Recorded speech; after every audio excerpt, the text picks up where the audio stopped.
Jonathan Pearce compartilha sua incrível história de sobrevivência após um ataque brutal. Royce Gracie nos dá acesso exclusivo a um evento de caridade para as forças especiais da Marinha dos Estados Unidos. O destaque Woodson revela seus 5 boxeadores favoritos do UFC. E o campeão peso-médio Pereira relembra sua estreia no UFC no Madison Square Garden. Em 2014, uma briga em sua academia no Tennessee levou o peso-pena Jonathan Pearce à sua maior luta até agora, pela sua vida. Pearce foi espancado até ficar inconsciente e acordou no hospital com uma contusão, uma mandíbula quebrada e o corpo quase falhando.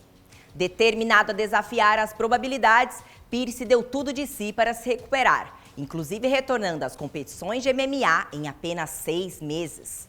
Ele conta sua história inspiradora nesta edição de Foco de Lutador.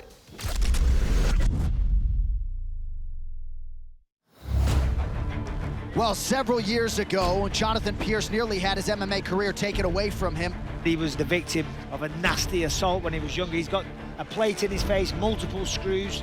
And look at him now. A setback isn't always a setback. It actually makes you feel something. And I needed to feel that to know what feeling something was. And now I'm gonna go get it. Super exciting on the feet. Will throw all kinds of kicks, great combinations. Just relentless offensively, bell to bell. No one's gonna hold me down. If you wanna see what I got in me, I'm gonna show you what I got. Wow. JSP! Long way to come, but he picks up a great win.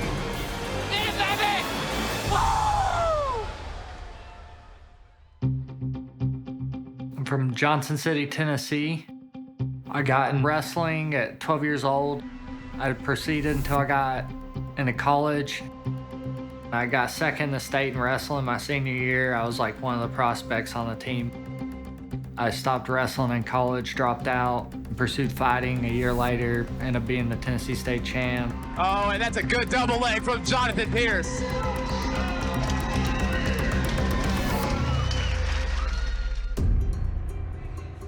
It was a normal day. I went into practice. There wasn't that many people there. This guy was a bully at the gym. We'd had problems with him in the past, but we thought we had sorted him out. This guy was like 5'6", 230 pounds. He came in that day and they would rip our bags, and we didn't have like a big facility. We didn't have extra gloves and stuff like that. So they'd be wearing our gloves and there'd be blood on it. And we'd be like, hey, you know, we don't know if these guys are tested. We have a problem with all this. One of the guys was trying to tell me like, hey, he's broke 3 jaws. Like I wouldn't confront him. He's kind of a loose cannon. And I was like, nah, I'm a professional fighter. I know I can handle my own. So like right at the end of practice, I addressed him. You feel it go down your spine like, oh, this is not right. Something's not right. Like I need to run. But it didn't run. I just turned around. I thought like, what is he gonna do? Hit me when I'm not looking? He hit me from behind, cold clocked me. I fell down and then somebody pulls him off of me. Whoever's holding him, he says, let me kick him, let me kick him. And that guy lets him go, and he runs and goes and kicks me, kind of like when you're punting a football. The first thing I remember is waking up. I know what happened, but I didn't know how severe, and I'm just like feeling all this gory mess in my mouth. And then they get the ambulance there, and they're trying to question me, but I didn't know if it was Monday through Friday or what year it was. I broke 19 of my teeth, broke my jaw in 2 places, bit my tongue in half, broke my neck. I've never been hurt like this before. So I realized like, okay, this is gonna be a whole process. When I got out of the hospital, they gave me a pair of wire cutters and they said, if you gotta throw up, here's you some wire cutters because you'll literally drown. I ate through a wire for 3 weeks straight. I just start crying because like I wanted solid food. I lost 40 pounds in like 20 days, and all I could do was write. I couldn't even speak. The doctors told me that I couldn't fight again. In that moment, I had a choice to make. If I can do this, I'm gonna go all the way. I was going down this path all by myself. It was up to me to pull myself out of all that. After that attack, I had to climb back. I got back to getting in the gym, So let's just inshore right. Yep, inshore. Yep, that's it. When I met Jonathan, he's tough. Jonathan has always been tough. That's a guy who, when we first met him, did not win his fights on skill. He won it on just pure toughness and perseverance. And I believe he fought something like 6 or 9 months after that attack. Big hype around this bout. These two were supposed to fight back in January, but JSP was chumped and beat up and wasn't able to fight. The Anthony Morgan fight was a crazy fight. It was back and forth. Just beautiful flying knee! I was telling myself, no one else has been through this. No one else has fought death. Good luck. I'm gonna give you my all. JSP's just going for broke here. Jonathan! 2 months later, I fight Chris Wright, and then I finish him in the first round. It's done! JSP has won round 1 over Chris Wright. The ball's starting to roll. I'd worked hard enough to get to a certain point, but I needed to work harder to keep winning. I needed to make that transition. With a slow jog to the octagon, eager for this opportunity, is Jonathan Pearce, originally from Tennessee, now fighting out of the Phoenix, Arizona area. I was 8-3, gotten on the Contender Series. I was like, whoa, this is really happening. Now I need to execute. I knew this guy was supposed to beat me. They had him pick the win, you know, he was the guy. And I was just some little East Tennessee boy brought in to fight him. And I was like, all right, well, he ain't ever fought a country boy like me. Ready, let's do it. When he first came out, he was hitting real hard, real flashy, but as time went on, he wasn't as crisp, and he was kind of like chasing and trying to follow my lead. Oh, nice uppercut there. I was dictating the pace. Once I realized that, I just started turning it up on him. Look at this. I knocked the guy out. Oh, there it is. I just went out there and killed it. Big right hand, and that's gonna do it! Jonathan JSP Pearce. In that moment after the fight, I was very happy to be able to be like, the guy who attacked me, I wonder what he's doing right now. I bet he ain't on ESPN. I bet he ain't getting the 4-fight deal with the UFC. I like this kid's stand-up. I like his ground. He's got that killer instinct, and that's what I'm looking for, and that's what I love. So welcome to the UFC, Jonathan Pearce. Congratulations, Jonathan Pearce. Jonathan Pearce repping Johnson City, Tennessee. He has a lot to prove tonight to himself and to a lot of other people. If anybody knows how to get through adversity and still perform when things are not going completely well for him, it's Jonathan Pearce. Pearce back on top. Kamaka cannot just keep taking these shots. That's it. Wow. Jonathan Pearce with a finish in round 2. Jonathan JSP Pearce. I'm coming out here to tell the world what my name is. JSP, baby. Woo! I believe that attack put me on the accelerated path. These last 6 years have been up and down. Like, I went from not knowing if I was going to be able to be in the UFC to I've fought 7 times on ESPN. It was just a crazy journey, and to come back from all that, kind of unreal. Look at Pearce chase him down. Ooh, he has got some heart. Wow. Now it's time to stand out from everyone else. Pearce has definite championship aspiration. Becoming a UFC champion would mean that all this is worth it. Oh, that's getting so tight. That is it, Jonathan JSP.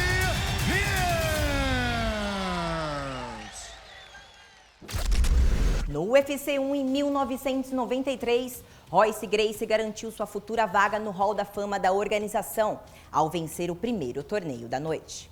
3 décadas depois, o nome Gracie continua lendário e o próprio Royce usa essa plataforma para retribuir à comunidade. Acompanhamos Royce no evento anual em uma arrecadação de fundos para a Navy SEAL Foundation. Esse é o Bastidores do UFC.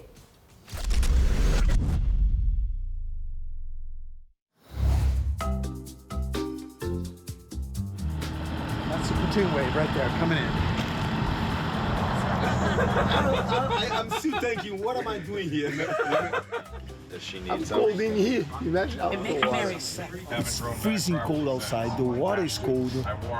And we got to swim about 4 miles. There's nothing fun about it. It's going to be fun. Yeah, right.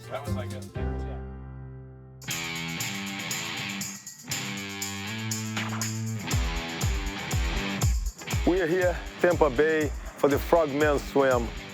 It's an event that helps out families of the fallen Navy SEALs. They give their lives for our freedom. So the Navy SEAL Foundation now give it back to their family. We started this back in 2010. We've continued it now for the 14th year.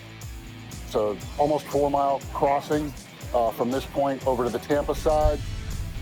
The platoon wave, our whole goal is to do something harder. So we do a full kit swim. We put 70 pounds of gear, our plate carriers, everything. We swim the 3.5 miles across the bay.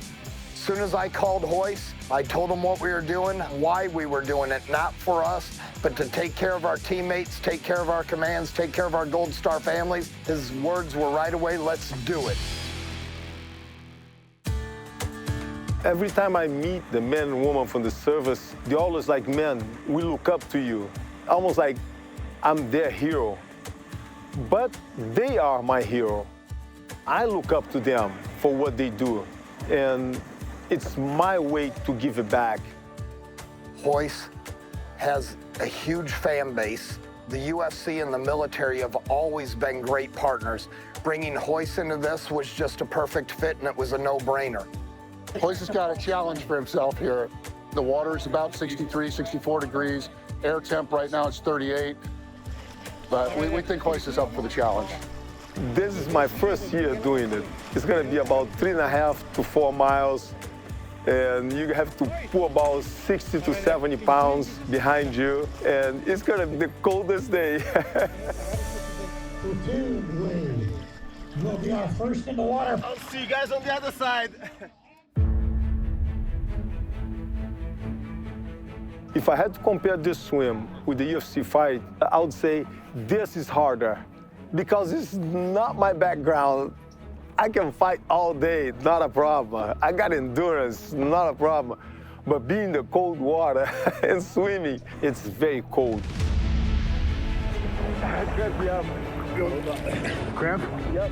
You want me to take the bag? Nope. He did awesome. He did everything. He had his combat side stroke down pat. He had his kit loaded, and he didn't quit. He was there with every teammate all the way across to the end, and he inserted on the beach with us at the end. He was amazing. Crushed it. Never leave a man behind. I knew it was going to be tough, and it was very tough. What an experience, man. Congrats. Thank you. It's a personal challenge to me, making the uncomfortable become comfortable. I got a lot of endurance, man. I can do this all day. It's not tired, it's just freezing. Finished it. I sat in the armory 30 years ago in November and watched the UFC. And I looked at this guy come in the ring, and I had no idea how that was happening. And then here we are 30 years later, and Royce made history walking across the beach with the platoon wave today in support of the Navy SEAL Foundation. Royce makes history. Royce is history. He's the legend. No início do UFC, a trocação geralmente ficava em segundo plano em relação à luta de chão. Mas muita coisa mudou desde os dias de domínio do jiu-jitsu e do wrestling, incluindo o boxe, que evoluiu rapidamente no MMA. Os lutadores do UFC usam sistematicamente o boxe, tanto para princípios básicos em pé, quanto para nocautes de destaque. Conversamos com o lutador peso-pena e striker Sean Woodson para saber quem são seus boxeadores favoritos do UFC no Top 5.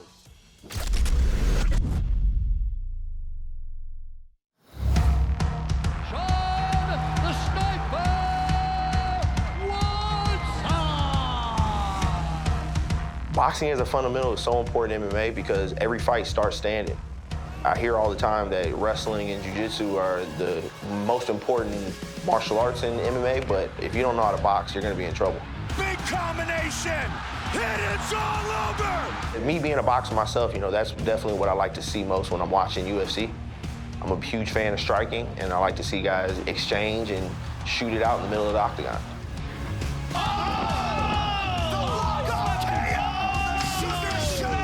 Some of the traits you'll see in a great boxer are defense most important, guys who have a sharp jab, and guys who go to the body often. Oh, what a body shot by Jose Aldo! A lot of guys headhunt, but an experienced boxer knows to mix it up and go to that body. Right back to the body. Hooker goes down. Edson Barboza. How it feels to land a knockout in fighting is like the ultimate prize. It's the ultimate goal. This guy's boxing, man, is really slick. You did the job. You gave the people what they wanted to see, and yeah, it's a flawless victory. That's gonna do it again. The body work adds up. Sean Woodson living up to the nickname, the St. Louis Sniper. I'm Sean Woodson, and these are my top 5 all-time greatest boxers in the UFC. Coming in at number 5, Dustin Poirier. I chose Poirier on my list of top boxers because he's got just real solid fundamentals. He's got a good jab. His defense is real tight. He doesn't take much damage, and he knows how to expose holes in other guys' striking.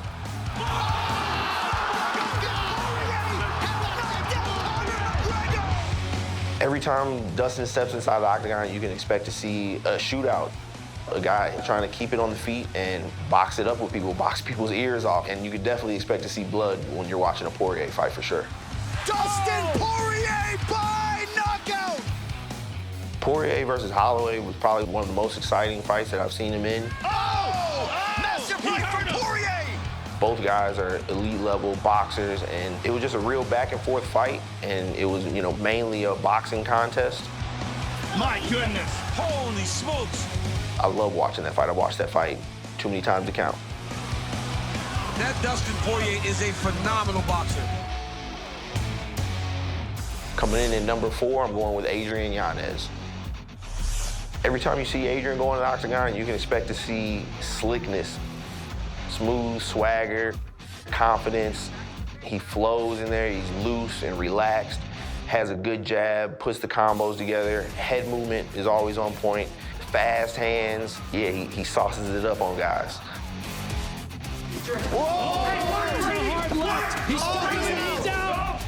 Yanez, when you mix in the flow and you mix in that swagger, it's a uniqueness that a lot of guys have trouble dealing with. First round knockout for Adrian Yanez. All of his fights have ended in devastating fashion and knockouts due to the hands. So yeah, all of his highlights are up there. They're good ones. That's gonna do it. Wow. Adrian Yanez, Mr. Knockout, does it again. Next up at number 3 is Max Holloway. Every time you watch one of Max Holloway's fights, you can expect to see punches and bunches. You can expect to see him sticking that jab high-low, going to the body, switching it up, coming back upstairs.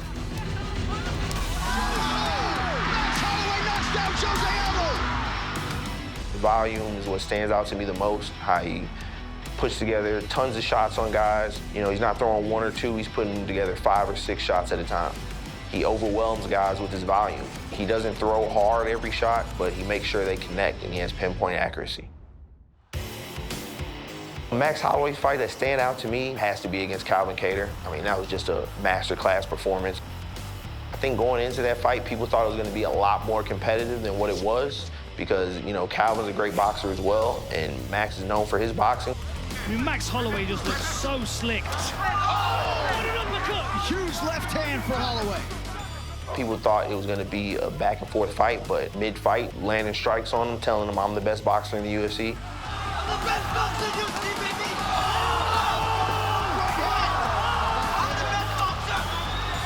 It was the Holloway show through and through. Hawaii's finest, looking a whole lot like the best in the world tonight.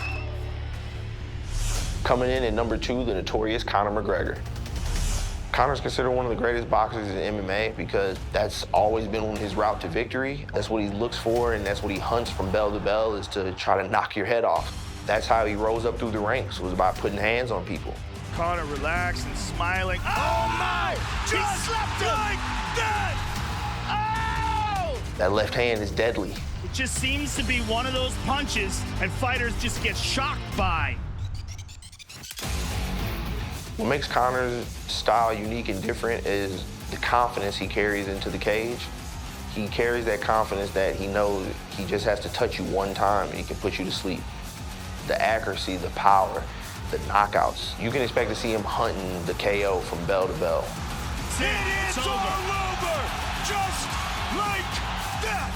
That's the real deal, ladies and gentlemen. Conor McGregor is for real. My #1 pick for best boxer in UFC history is gang bred himself, Jorge Masvidal.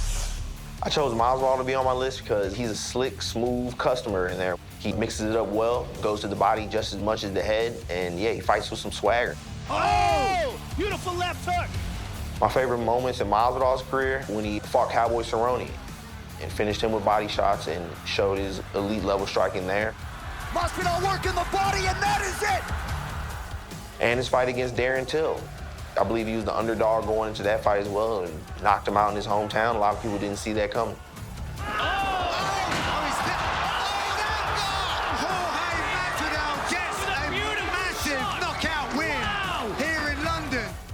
Every time you see Masvidal fight, you can expect to see excitement. You can expect to see a dog and just pushing forward and trying to knock you out. And I feel like that's what you need to be a high-level striker.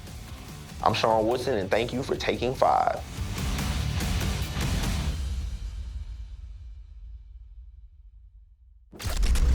O campeão peso-médio Alex Poatan Pereira fez sua tão esperada estreia no UFC 268.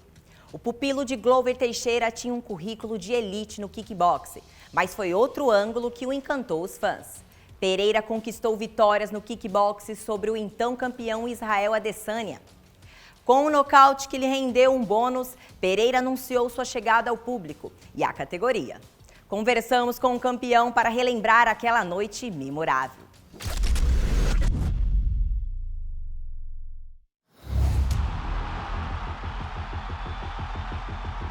Bom, eu achei que eu cheguei no limite ali do kickboxing. Eu fui campeão no peso médio com 5 defesas, depois fui campeão do meio pesado. Então, pra mim, eu achei que cheguei no meu limite. Eu falei, vou ir pro MMA. Poatan! E, pô, já tava treinando já há um tempo e eu achei que era o correto.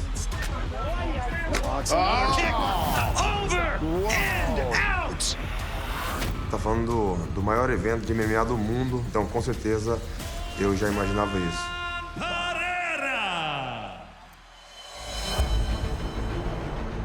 And the feature bout of the ESPN prelims card in the middleweight division. A minha estreia no UFC foi contra o Mihailidis. First up on the scale, Andreas Nicolaitis, official weight 185. And his opponent, Alex Pereira, official weight 186. A gente tá falando do UFC, né? É o mais alto nível. Pô, estão os melhores atletas e com certeza eu sabia que eu ia enfrentar uma pedreira. Andreas Nicolaitis and Alex Pereira. Live inside Madison Square Garden here in New York, New York. We welcome you to UFC 268. Madison Square Garden é um palco onde pô, todo mundo quer estar, todo atleta quer lutar. Minha caminhada ali nos corredores, né, escutando o barulho da galera, pô, todo mundo gritando ali. Posso falar pra vocês que é maravilhoso. Quando eu entro ali, eu faço bem que o meu ritual ali, entrando marchando, faço o meu sinal ali, atiro meu arco e flecha, isso me faz muito bem. Isso me dá uma força muito grande. This is one of my most look forward to moments in this sport, is the emergence of Alex Pereira in the UFC. I am a giant fan of this man. I've been watching his kickboxing career. He is truly exceptional. All right, you ready, sir? You ready, sir? Let's go, gentlemen. You want to talk about a guy with ridiculous power. That's Alex Pereira. If he can capitalize on all the hype, it won't take him long, but he's got to show that he can compete in all facets of mixed martial arts. This is an excellent opening for this fight. Look at this. Mihailidis is fighting the fight that he needs to fight in order to beat one of the greatest kickboxers we've ever seen in the UFC. Sabia que ia ser uma luta difícil. Eu sabia que ele ia vir pra fazer toda a força ali, agarrar. Pô, o primeiro round ali, o tempo todo me agarrando. Mas eu estava preparado pro que der e vier. Well, Mihailidis doing his best to neutralize Alex Pereira in round 1. Ok, mírame. Tu izquierda tiene que mantener siempre afuera. Trabalha mais o Manténlo afuera, manténlo en la distancia. So a productive first round for Andreas Michailidis, who seemed exhausted on the stool after round 1. Eu tinha visto, né, que ele tinha feito, a força do mundo ali. E eu tava bem tranquilo, né? Ele tentou me machucar ali, numa distância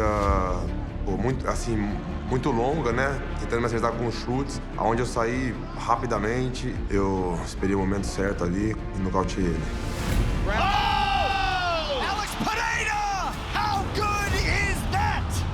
Na hora que eu acertei aquela joelhada nele, eu vi que ele não teria condições de voltar. Foi meio que automático, né? Uma coisa que eu treino todos os dias. It's a different kind of power. When Alex Pereira connects, most people go night-night. Ferocious man. An interesting injection of talent in the UFC's middleweight division. Pô, essa vitória eu coloco a principal de um novo ciclo.